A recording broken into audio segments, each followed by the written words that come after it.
When my company went bankrupt, my boyfriend didn't stay even a week. He didn't even stay until dinner. I wasn't born to be poor, he told me. Then he carried 2 suitcases downstairs and climbed into our wealthy neighbor's car. 2 years later, after I'd rebuilt almost everything I'd lost, I saw him again. He was sitting near a park bench with a cardboard cup beside his shoes. My name is Connie Ellis. I was 52 when everything fell apart. I was a civil engineer, and for 18 years I'd owned a construction company I'd built from almost nothing. By the summer of 2020, that company was dying. 3 contracts were canceled. A major supplier went bankrupt. Revenue dropped 64%, while our bank obligations stayed exactly the same. My accountant, Graham Sutton, tried everything with me. Refinancing, renegotiating, selling equipment, cutting expenses. By March 2021, the numbers stopped giving us options. On March 17th, I signed the papers closing the company. When I finished, Graham put a hand on the folder. You shouldn't be alone today. I'll be fine. Neither of us believed me. I got home around 2 that afternoon. My boyfriend, Victor Dalton, had been with me for more than 20 years. He was 47, charming, attractive, and effortlessly social. But during the final months of my company's collapse, he'd become distant. I'd come home exhausted from meetings with banks and find him staring at his phone or getting ready to leave. Where are you going? Dinner. With who? Friends. I didn't push. I'd spent years putting work first. I'd missed dinners, answered calls on weekends, and sometimes brought home nothing except stress. So when Victor became distant, part of me blamed myself. Across the street lived Elena Price, 58, divorced, wealthy, and heavily involved in real estate. To me, she was simply our rich neighbor. Apparently, Victor saw something else. When I walked into our bedroom that afternoon, 2 suitcases were open on the bed. Victor was carefully folding shirts. His shoes were wrapped, toiletries packed, documents organized. This wasn't someone leaving impulsively. Victor? He looked at me. Connie, we need to be realistic. About what? The company is gone. I know. And now what? I find work. We cut expenses. I rebuild. He stared at me. I wasn't born to be poor. For several seconds, I couldn't process the sentence. 23 years, I whispered. Don't turn this into something dramatic. That hurt more than shouting would have. He closed the suitcases and wheeled them into the hallway. The wheels clicked against the parquet. At the door, I asked, Where are you going? He didn't answer. I followed him downstairs. A dark Mercedes was waiting outside. Elena was behind the wheel. The trunk was already open. That told me everything. Victor loaded his bags while 3 neighbors watched from nearby. Then he got into Elena's car. He never looked back. She drove away. I stood there with the bankruptcy documents still inside my coat. Before lunch, I'd lost the company I'd spent 18 years building. Before dinner, I'd lost the man I'd spent more than 2 decades trusting. For the next few days, I barely functioned. I slept on the sofa because I couldn't face the empty side of our bed. On the 4th morning, my mother called. Margaret Ellis was 78 and had lived alone since my father died. When did you last eat properly? Mom, I'm fine. That wasn't my question. 1 o'clock. My apartment. She hung up. When I arrived, there were lentils on the stove and fresh bread on the table. Halfway through lunch, I stopped eating. My mother simply placed her hand on my forearm, and I broke. I cried for the company, Victor. The humiliation, and 18 years of work reduced to signatures on paper. She didn't tell me everything would be okay. She just stayed there. 10 days after Victor left, a neighbor named Carmen called. Connie, there's something you should know. What? I saw Victor entering Elena's building the week before he left. I froze. Once? Twice. Both times were afternoons when Victor knew I'd be working. After the call, everything looked different. The carefully packed suitcases, Elena waiting with the trunk open. Victor's complete lack of hesitation. He hadn't abandoned me because my company collapsed. He'd been preparing to leave before it collapsed. I spent that night reconstructing months of memories, late dinners, unexplained afternoons, Victor mentioning Elena casually.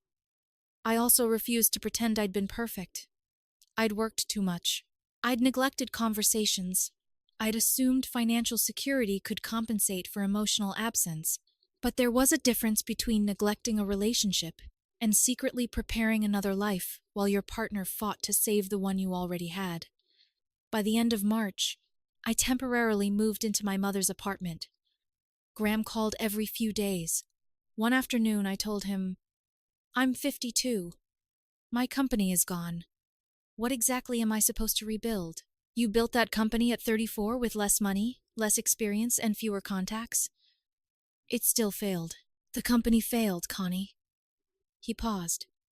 "You didn't forget how to build." That stayed with me. In April, I finally opened the financial report I'd been avoiding. 42,000 euros in remaining obligations. 17,300 euros in protected savings. No regular income. Ugly numbers. But numbers could be solved. I emailed Graham. I need work.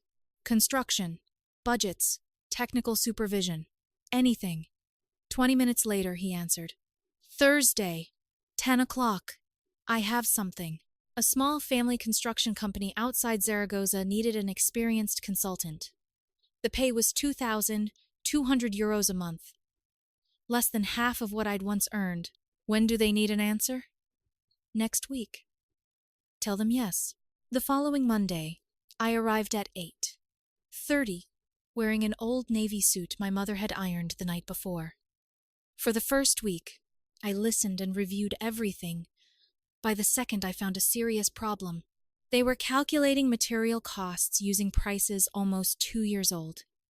Several upcoming jobs had effectively been quoted below cost. I rebuilt their budget model. When I showed the owner, Borja Castillo, he stared at the spreadsheet. How bad? Potentially 38,000 euros before year end. His face dropped. Can we fix it? Yes. The moment I said it, something shifted. I believed myself. That evening, driving, I realized I'd gone 8 hours without thinking about Victor. No Elena. No suitcases. No bankruptcy. I'd spent the day solving problems I understood. For the first time since March 17th, I'd felt useful again. When I reached my mother's apartment, I told her about the budgets and the money I'd potentially saved. She studied me for a moment, then smiled. "There you are." "What?" "My daughter." That night, the broken spring in her sofa still pressed into my back. But I slept. Victor had taken his suitcases. Bankruptcy had taken my company. Neither had taken 18 years of experience from me. I still knew how to build. And while I was rebuilding my life, Victor had no idea that the financial trail he'd left behind was about to reveal how long he'd been planning to betray me. By May, the small construction company had stopped feeling like temporary work. Every morning, I drove out of Zaragoza, spent the day reviewing budgets, coordinating sites, and solving problems, then returned to my mother's apartment tired in a way I understood. It was different from the exhaustion of bankruptcy. This fatigue had direction. Borja Castillo, the owner's son, gradually gave me more responsibility. The new budgeting system was working, and several contracts we'd corrected were finally producing the margins they should have produced from the beginning. One evening, Borja asked me to stay after everyone else left. "The changes are working," he said. "I want you here permanently." He offered 2,600 euros a month. We settled on 2,550 euros. It wasn't what I'd earned before, but it was stable. More importantly, it was mine. Around that time, I contacted Isaac Mercer, a civil attorney I'd worked with years earlier. When Victor left, I'd signed our separation documents quickly. I had been bankrupt, humiliated, and emotionally exhausted. Now I wanted someone I trusted to review them. Isaac spent almost 40 minutes reading before looking up. "You signed this in a terrible state of mind." I know. You surrendered your share of 2 joint accounts and agreed to assume debt that wasn't entirely yours. My stomach tightened. Can anything be done? Possibly. He tapped one page. But I'm more interested in what happened before the separation.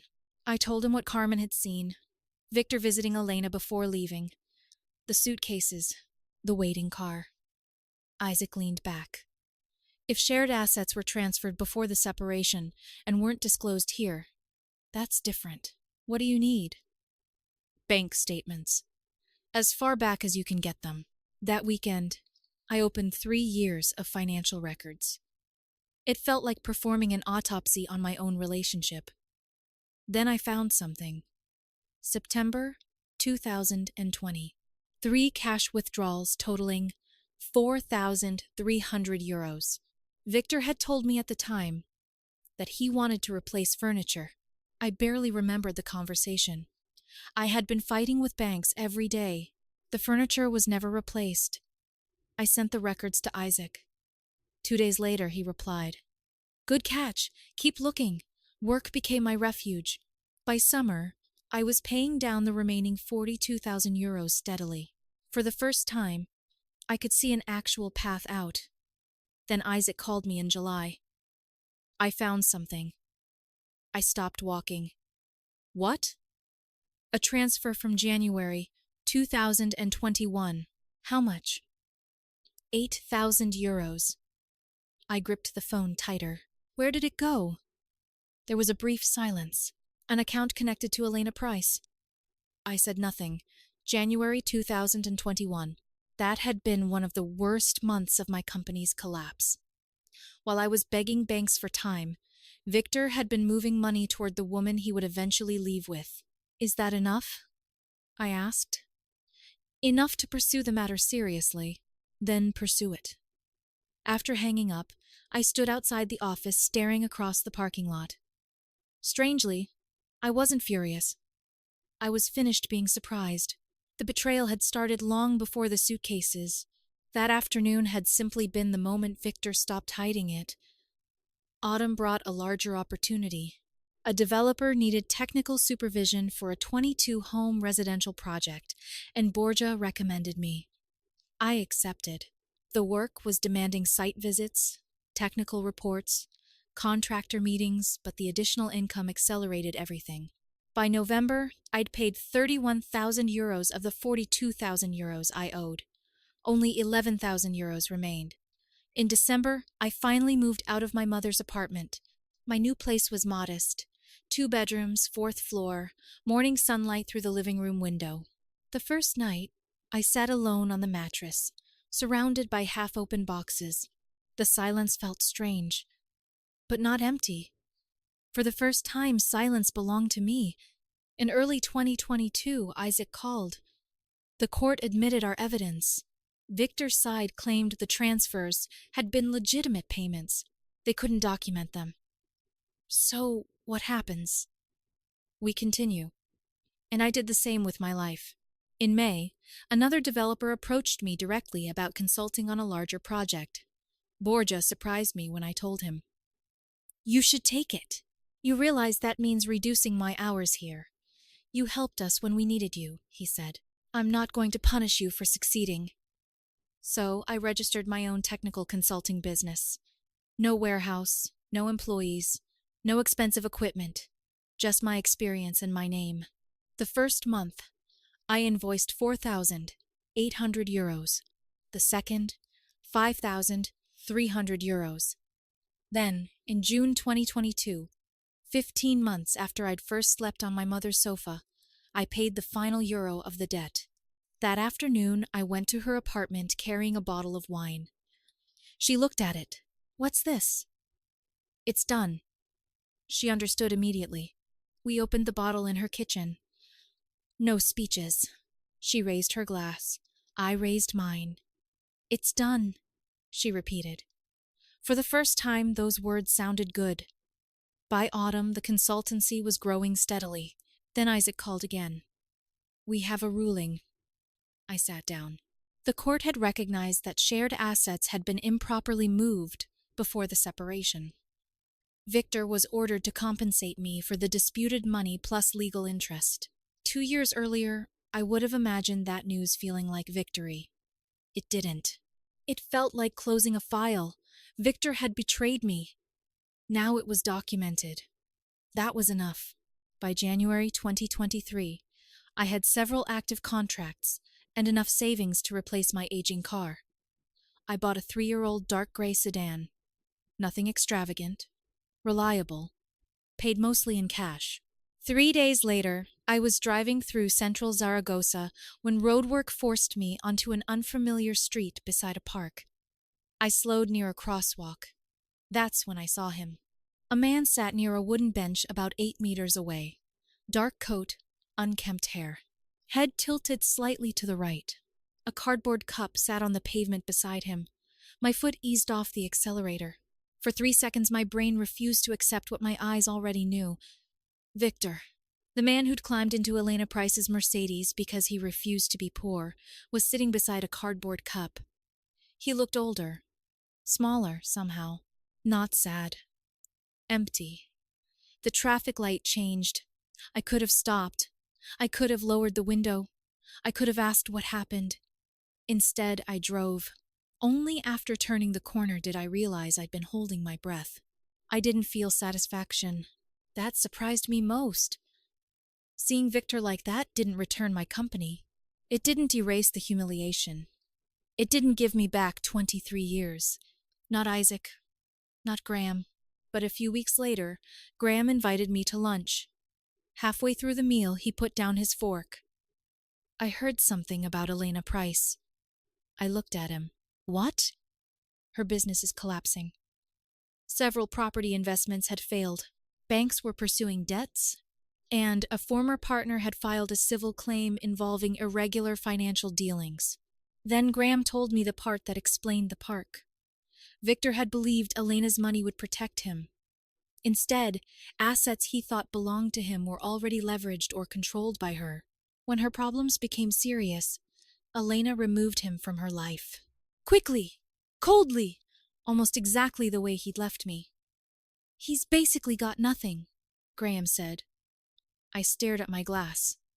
Suddenly, the cardboard cup made sense. Victor had left me because he believed money was security. But he'd mistaken access to someone else's wealth for having something of his own. And Elena had eventually taught him the difference. I didn't celebrate. I simply went home that afternoon, opened my laptop, and reviewed my consultancy accounts. 3 active clients. Healthy savings. More work coming. Everything on the screen existed because I'd rebuilt it myself. Then, several weeks later, someone from Victor's old life found me. And she brought a message I never expected to receive. Victor wanted to talk to me. He wanted to apologize. And apparently, he believed I might be the only person left willing to help him. The message came through Diane Foster, one of Victor's oldest friends. I hadn't seen her since, before the separation. We ran into each other outside a hardware store in March 2023. Connie. Diane. She looked uncomfortable. I've seen Victor. I waited. He's staying with his sister right now. He's not doing well. I assumed that. Diane hesitated. He asked about you. That surprised me more than I wanted it to. What did he ask? He wants to talk to you. She looked down briefly. He wants to apologize. I didn't answer. 2 years earlier, I would have imagined that moment differently. Victor returning. Victor admitting he'd been wrong. Me finally getting to say everything I'd rehearsed alone on my mother's sofa. But standing there with a bag of hardware in my hand, I felt almost nothing. Not hatred. Not excitement. Just distance. How's his health? I asked. Diane seemed surprised. Physically? Fine. I nodded. Thanks for telling me. That night, I sat in my apartment with a cup of coffee growing cold beside me. The question wasn't whether Victor deserved forgiveness. I'd stopped thinking in those terms. The question was simpler. Did I actually want him back in my life? The answer wasn't immediate. But it was clear. No. Still. After 23 years together, I wanted to be certain that decision came from peace rather than anger. So I called Isaac. Legally, is there anything still connecting Victor and me? No, he said immediately. Everything is settled. The compensation was executed. You have no remaining obligation. I thought so. Then this isn't a legal question. I know. I hung up. For the next 10 days, I did nothing. I worked. I traveled to construction sites. I reviewed budgets. I had dinner with my mother. And something became increasingly obvious. My life already existed without Victor. Not as an empty space where he used to be. As a complete life. One evening, I sat at my kitchen table with a sheet of paper. On one side, I wrote facts. Victor had planned his departure. He had moved shared money without telling me. He had begun building another life while I was fighting to save our company. He had left on the exact day I became financially vulnerable. Those weren't interpretations. They were facts. Then I wrote one sentence beneath them. I loved him once, and that was real too. Both things could be true. I could acknowledge the love without reopening the door. 3 days later, I called Diane. I've thought about Victor. She stayed quiet. I'm not going to meet him. All right. It's not revenge. I know. If he genuinely needs information about housing assistance, employment resources, anything practical, you can contact me. I'll help with that. But you don't want him contacting you directly? No. There was a pause. I understand. After hanging up, I expected relief. Instead, I felt something quieter. Firmness. I didn't need Victor to suffer. I also didn't need to rescue him from the consequences of choices he'd made with full knowledge. 3 days later, my phone rang again. This time, it was business. A company in Pamplona that had been evaluating my consultancy wanted me to supervise 3 residential developments over 18 months. The proposed contract was worth 94,000 euros. I read the offer twice. Then I called Isaac to review the terms. Afterward, I sent a counter-proposal. 98,000 euros. They accepted. On a gray Thursday afternoon, I signed the largest contract my consultancy had ever received. I walked to my car with the folder under my arm. 2 years earlier, I'd walked out of an office, carrying documents that certified the death of my company. Now I carried documents representing something new. I sat behind the wheel for a moment. No cheering, no dramatic phone calls. I simply started the engine and drove home. That summer, I did something I hadn't done properly in years. I took a vacation. 12 days on the Cantabrian coast. No laptop, no site inspections, no emergency calls. I walked in the mornings, cooked for myself, and read in the afternoons. For the first time, I had enough silence to look backward, without feeling pulled backward. I thought about my old company. 18 years of my life. Its failure didn't erase what I'd built. I thought about my mother's apartment. The narrow sofa, coffee waiting every morning, her hand on my forearm when I couldn't hold myself together. And eventually, I thought about Victor. Not the man beside the cardboard cup. Not the man climbing into Elena's Mercedes. The man I'd loved before all of that. There had been good years. Real ones. Pretending otherwise would have been another kind of dishonesty. I also understood my own failures more clearly. I'd spent too many years believing providing financially was the same thing as being present. It wasn't.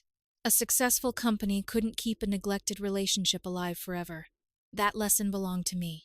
Victor's betrayal belonged to him. I didn't need to confuse the two anymore. When I returned to Zaragoza, work was waiting. So was my mother. One evening in September, I took her to dinner. A proper restaurant this time. She ordered dessert despite insisting beforehand that she wouldn't. Halfway through it, she looked at me.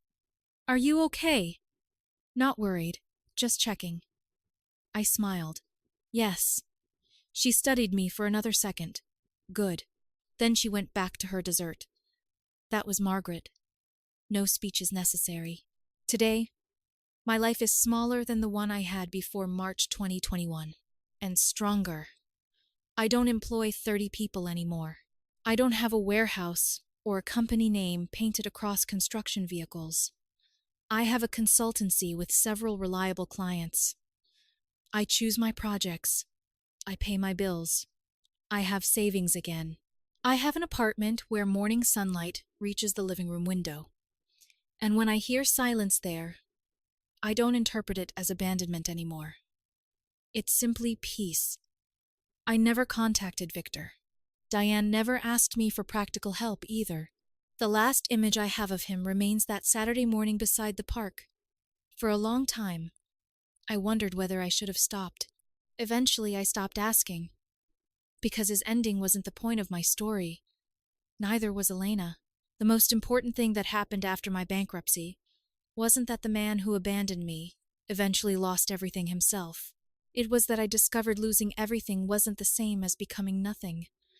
At 52, I had believed my company represented 18 years of my life. Eventually, I understood that the company had only been one result of those 18 years. The experience remained. The discipline remained. The relationships I'd earned remained. I remained. Bankruptcy didn't destroy me. Victor didn't destroy me. For a while, I simply couldn't separate who I was from what I'd lost. Once I did, rebuilding became possible. Not quickly, not dramatically. One invoice, one contract, one debt payment, one ordinary morning at a time. And maybe that's why I never needed to stop beside that park bench. I didn't need Victor to see the woman I'd become. I didn't need an apology to make the past different. And I didn't need revenge to prove I'd won. I just needed to keep driving.